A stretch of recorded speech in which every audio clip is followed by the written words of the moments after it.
कभी भूत देखा है आपने, या कभी ऐसा अनुभव? मतलब अपने साथ घटी वो भयानक अकल्पनीय घटना कोई शब्दों में बयां नहीं कर सकता, लेकिन उस घटना से आपकी पूरी जिंदगी बदल जाती है। जिस जगह ये अजीब अनुभव आता है उससे मन में डर सा बन जाता है। ऐसा ही एक अनुभव मैं बताने वाला हूं। रात के 11 बजे है। मैं अपने छोटे से कमरे में बैठा हूं। कुछ दिन पहले बाहर क्रिकेट खेलने वाले बच्चों से मेरे खिड़की की कांच टूट गई। उस टूटे हुए कांच से बाहर का घना अंधेरा मैं महसूस करता हूं। मेरे कमरे के लाइट्स बंद है, साइलेंट मोड पे मोबाइल चार्जिंग पे है, और मैं अपना अनुभव आपके साथ बांटने वाला हूं। किसी को सच लगेगा या तो कोई मेरा मजाक उड़ाएगा। खैर, हमारे जैसे कई लोग काम के साथ अपनी पढ़ाई पूरी करते हैं। मैं भी ऐसे ही एक पार्ट टाइम काम करता था। दिन भर कॉलेज और रात में पड़ोस के चाचा की रिक्शा चलाता था। थोड़ी बहुत कमाई होती थी। जितना टाइम काम उतनी कमाई, इसलिए काम में वक्त का कोई अंदाजा नहीं होता था। पढ़ाई की सामग्री में साथ रखता था, खाली समय में पढ़ने के लिए। पर उस अनुभव ने मेरी पूरी जिंदगी बदल दी। 2 साल पहले अगस्त महीने का वो दिन था। उस दिन सुबह से ही मूसलाधार बारिश हो रही थी। मैं हर रोज की तरह साइकिल पर कॉलेज की ओर जा रहा था। बारिश कम होने का कोई संकेत नहीं, और मेरी साइकिल की चेन निकल गई। मुझे कॉलेज पहुंचने में देरी हो गई। सर ने मुझे अगले लेक्चर तक बाहर रुकने को कहा। उनकी बातें मुझे बुरी लगी, पर मेरे पास कोई और विकल्प नहीं था। मेरी गर्लफ्रेंड के साथ भी अनबन हो गई, क्योंकि उसका बर्थडे था और मैंने उसे 12 बजे विश नहीं किया। वो गुस्से से चली गई। अपने दोस्तों से जाके बात करने लगा तो वो भी आज मुझसे नाराज थे। हमारा कहीं घूमने जाने का प्लान था और मैं भूल गया। साला आज का दिन ही बेकार है, पता नहीं और क्या बुरा होने वाला है। ये कहते हुए मैं वहां से निकला। वो कहते ना, नसीब के आगे किसी की नहीं चलती। मन में ठान लिया था आज किसी के साथ उलझना नहीं है, और मैं घर पहुंचा। रात हो गई। ड्यूटी पे जाने का वक्त हो चुका था। मोबाइल चार्जिंग पे लगा के मां ने परोसा हुआ खाना खत्म करके चाचा की राह देख रहा था। उस दिन उन्हें काफी देर हो गई थी। मैं फ्रेश होकर रूम के लाइट्स बंद करके उनके घर चला गया। रिक्शा की चाबी हाथ में थमाते हुए चाचा ने कहा, संजू, आज बारिश बहुत है, संभल कर जाना। जी चाचा। रिक्शा चालू कर रिक्शा स्टैंड पर पहुंच गया। मूसलाधार बारिश कम होने का कोई संकेत नहीं था, और आज लोगों की यातायात भी कम थी। 11:30 पौने 12 हुए थे। अभी तक एक भी भाड़ा नहीं मिला था। दिन भर घटी चीजों के कारण पढ़ने का बिल्कुल मूड ही नहीं था, इसलिए धीमी आवाज में किशोर कुमार साहब के गाने सुनने लगा। तभी कुछ आवाज सुनाई दी। गर्दन बाहर निकाले मैंने देखा, रास्ते के दूसरी तरफ बंद दुकान के बाहर एक आदमी मुझे हाथ हिलाकर बुला रहा था। रिक्शा चालू करके मैं उसके पास चला गया। 55 के आसपास की उम्र होगी उसकी। सफेद शर्ट और हाथ में छाता था। जैसे ही मैं उसके पास पहुंचा तो वो तुरंत रिक्शा में बैठ गए और कहा, MIDC फाटा। मैं उनके बताए हुए जगह पहुंचने के लिए रिक्शा चलाने लगा। मैंने आईने की बूंदे पहुंचते हुए कहा, आज दिन भर बारिश ने परेशान करके रखा है। लगता है आज पंचगंगा को बाढ़ आके रहेगी। मैंने मन में कहा, कितना बोरिंग आदमी है, और किशोर कुमार साहब के गानों की आवाज बढ़ाकर रिक्शा चलाने लगा।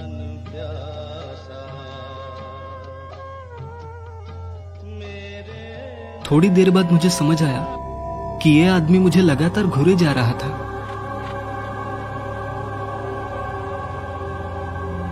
मैंने भी आईने में स्माइल दी, पर उनके चेहरे पर कोई भाव नहीं थे। वो बस मुझे घूर रहे थे। अब हम शहर पीछे छोड़ के हाईवे पे आ चुके थे। रोज की तुलना में आज हाईवे पर गाड़ियां कम थी। हाईवे से होकर पुल के उस तरफ पहुंचे तभी रास्ते के किनारे दो लोग मोटरसाइकिल को धक्का दे रहे थे। उसमें से एक आदमी ने हाथ किया। मैंने पैसेंजर से स्माइल करते हुए कहा, शायद उनकी मोटरसाइकिल बंद पड़ गई है इसलिए धक्का दे रहे हैं। इतनी रात को इतनी तूफानी बारिश में गाड़ी को धक्का देना अच्छी बात नहीं। मेरे कहने पर उन्होंने कोई प्रतिक्रिया नहीं दी। वो बस मुझे घूरे जा रहे थे जैसे कि इंसान कभी देखा नहीं हो। मैं हाथ करने वाले की ओर रिक्शा लेकर चला गया। पास जाकर देखा तो मेरे ही दो दोस्त निकले। मैंने गर्दन को रिक्शा से बाहर निकलते हुए पूछा, अरे विनोद क्या हुआ? विनोद मुझे देखकर खुश हो गया और कहने लगा, भगवान का लाख लाख शुक्र है यार, तू आज मिल गया। 9 से 12 का शो देखकर आ रहे थे, पेट्रोल ही खत्म हो गया।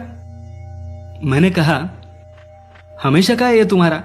अच्छा रुको, मैं तुम्हें थोड़ा पेट्रोल देता हूं। अरे तेरा फोन कहाँ है? तेरी गर्लफ्रेंड का फोन आया था, वो मुझे पूछ रही थी उसका बर्थडे है, तूने कॉल नहीं किया उसे? उसकी बातें सुन के मेरा सर चकरा गया। कल कॉलेज में खैरियत नहीं बॉस। फोन तो मैं घर पे ही भूल गया, वो भी साइलेंट पे।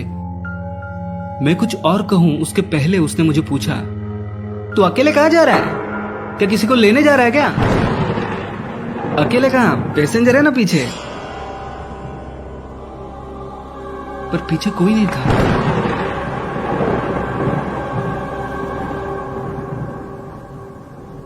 मैं रिक्शा से बाहर आजू बाजू में देखा, वो पैसेंजर कहीं नहीं था। मैंने कहा, भाग गया लगता है। अभी अभी मैंने उसे कहा था हम लोग उनकी मदद करते हैं। विनोद हड़बड़ा गया और कहा, अरे तेरी रिक्शा को काफी दूर से देख रहा था, मुझे तो कोई नीचे उतरते हुए नहीं दिखा। मुझे बहुत गुस्सा आया था। इतने वक्त से उस आदमी से बात कर रहा था, अचानक कहां चला गया? पैसे देने पड़े इसलिए भाग गया लगता है। मैंने विनोद को पेट्रोल दिया और वहां से निकल आया। हाईवे पे थोड़ी दूर बाद एक बस स्टॉप पे एक जोड़ा दिखाई दिया। मैंने उनके पास रिक्शा रुकाई। उन्हें थोड़ा दूर जाना था। रिक्शा का मीटर डालते हुए हमारा सफर शुरू हो गया। रात के करीब 1:30 बज चुके थे। उनके बताए स्थान पर पहुंचने में अभी काफी वक्त था। मैंने पीछे दोनों को देखा।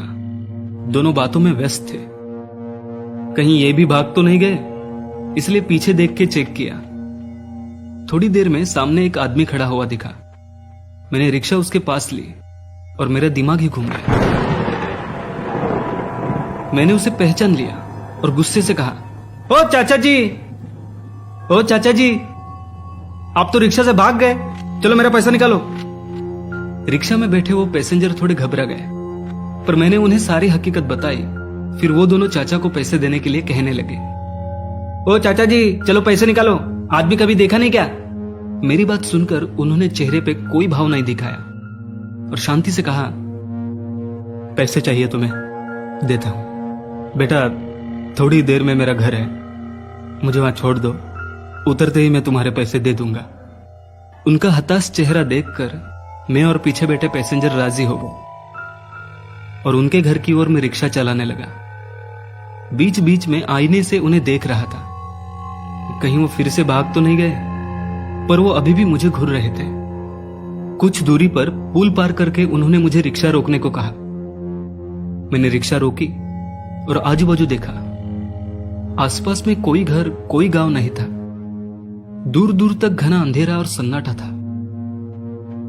मैंने कहा, चाचा पूरे पैसे नहीं है तो कोई बात नहीं, आप बैठो, मैं आपको गांव तक छोड़ता हूं। अंदर बैठे पैसेंजर ने भी कहा, चाचा आपके पैसे हम दे देंगे, पर इतने सुनसान जगह पर मत उतरिए। पर चाचा ने किसी की नहीं सुनी। वो रिक्शा से उतर गए। पैसे निकालते हुए उनके जेब से 10 रुपए की नोट नीचे गिरी। वो नीचे नोट लेने झुकते तभी मैंने कहा, चाचा रुकिए, मैं उठाता हूं। मैं नोट लेने नीचे झुका और जो मैंने देखा, मानो मेरी धड़कन रुक सी गई। डर के कारण मेरा माथा पसीना पसीना हो गया, मानो मेरा कलेजा डर से फटने वाला था। बिना वक्त जाया किए मैं रिक्शा चालू करके तेजी से आगे बढ़ने लगा। पीछे बैठे पैसेंजर ने कहा, क्या हुआ, इतने देर से आप पैसे के लिए बहस कर रहे थे, अब बिना पैसे लिए ही निकले? कम से कम तुम्हारा पैसे तो लेते हैं। आईने में देखते हुए उनसे कहा, कोई पीछे मुड़ के मत देखना, बस यहां से निकल जाए फिर आपको सब बताता हूं। पैसेंजर ने कहा, क्या हुआ, आप क्यों इतना डरे हो? कुछ नहीं, कुछ नहीं। अपना डर छुपाते हुए उनसे कहा। दोनों को मेरा यह बर्ताव अजीब लग रहा था। मैंने उनसे पूछा, क्या इस रास्ते पे हाल ही में कोई एक्सीडेंट हुआ है? मेरी बात को काटते हुए पीछे बैठे बहन जी ने कहा, अरे ये तो वही चाचा जी है ना जो पीछे उतरे थे, इतने जल्दी आगे कैसे आ गए? रिक्शा के कांच से देखा तो वो दिल दहलाने वाला दृश्य था। डर के मारे हाथ पांव कांपने लगे थे, धड़कनें बढ़ी हुई थी। मैंने पीछे बैठे पैसेंजर से कहा, मैडम जी आप डरिए मत। भाई साहब, आप मैडम जी की आंखें बंद कर लीजिए, कोई भी मत देखिए उसकी तरफ। भगवान का नाम लीजिए, अब बस वही बचा सकते हैं हमें। यह कहते हुए मैंने रिक्शा की रफ्तार और तेज कर दी। दोनों को हौसला तो दे रहा था, पर अंदर से मैं कितना डरा था बस मैं जानता था। रास्ते में बार बार वही आदमी हाथ कर रहा था। मेरी हिम्मत पूरी टूट चुकी थी, फिर भी टेढ़ी नजर से उसे देखने की कोशिश की। वो भयानक दर्दनाक चेहरा कोई देख नहीं सकता था। उसे देखकर लग रहा था पता नहीं कितने गाड़ियों के नीचे उसका शरीर कुचला गया था। बार बार वो सामने आके अपने कर्कश आवाज में, रुक जा तुम्हारे पैसे ले लो, रुक जा तुम्हारे पैसे ले लो। ऐसा दिल दहला देने वाला अनुभव मैंने कभी सोचा भी नहीं था। पीछे बैठे पैसेंजर भी बहुत डरे हुए थे। दोनों पति पत्नी अभी तक आंखें बंद करके बैठे हुए थे। दिमाग काम नहीं कर रहा था, पूरा बदन डर से कपकपा रहा था। मैं बस रिक्शा को हवा की स्पीड से चला रहा था। तभी अचानक सामने एक सफेद आकृति दिखी और गायब हो गई।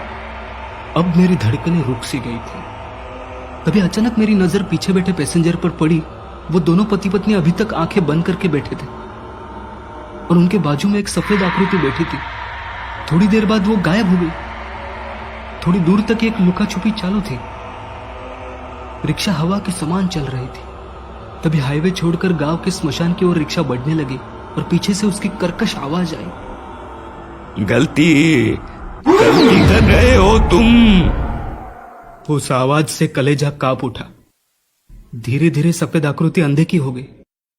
आईने से पीछे देखते हुए मैंने कहा, मैडम जी अब डरने की जरूरत नहीं। उसकी सीमा वहीं तक थी। वो बहुत डरी हुई थी, आंखें खोलने के लिए तैयार ही नहीं थी। सुनो, वो गया। अब 5 ही मिनट में अपने गांव पहुंचने वाले हैं। गांव के बिजली के खंभे की रोशनी दिखाई दी और हमारी जान में जान आ गई। और उन्होंने मुझे कहा, वहां तो दुर्घटनाएं होते रहते हैं। परसों ही दुर्घटना में 2 लोगों की मौत हो गई। लेकिन आपने क्यों पूछा? तभी आईने से देखते हुए मैंने उनसे कहा, चाचा जी के गिरे हुए पैसे लेने में नीचे झुका और उनके खून में रंगे उल्टे पैर मैंने देखे और वहां से निकल आया।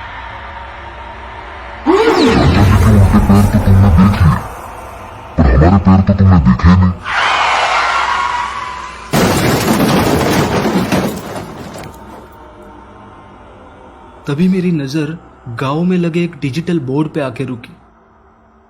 डिजिटल बोर्ड पे उसी पति पत्नी के फोटो लगाए थे जो मेरे रिक्शा में बैठे थे और नीचे लिखा था, हमारे परम मित्र और उनकी पत्नी का दुर्दैवी निधन, भावपूर्ण श्रद्धांजलि। और मैं बेहोश हो गया। होश में आया तो मैं अस्पताल में था। डॉक्टर मेरे पास में ही किसी का ऑपरेशन कर रहे थे। ऑपरेशन, चिरफाड़, ये सब मुझसे देखा नहीं जाता, इसलिए तुरंत मैं वहां से बाहर आ गया। सामने ही मेरा परिवार और दोस्त थे। मैं उनसे कुछ बात करता तभी 2 वार्ड बॉय एक जख्मी निष्प्राण लड़की को अंदर ले गए। शायद उनके साथ कोई दुर्घटना हुई थी। उसका पूरा शरीर जख्मी था, बहुत बुरी हालत थी उसकी। तभी उसी तरह दिखने वाली जख्म से भरी हुई लड़की सामने से आती हुई दिखी। वो मुझे गुस्से से घूर रही थी। मैंने उसे पहचान लिया था। उसकी जुड़वा बहन या शायद रिश्तेदार को अभी अभी वार्ड बॉय अंदर लेके गए थे। वो मुझे गुस्से लाखों से देखते हुए अंदर गई और तभी मेरी नजर उस कमरे के बाहर लिखे बोर्ड पर गई। बोर्ड पढ़कर मेरा दिमाग सुन्न सा हो गया। सब कुछ मेरे समझ के परे था। दौड़ते हुए मैं कमरे के अंदर गया और जो सामने देखा मानो मेरे होश ही उड़ गए। सिर चकराने लगा। अभी वहां ऑपरेशन नहीं बल्कि पोस्टमार्टम चल रहा था, वो भी मेरे ही शरीर का।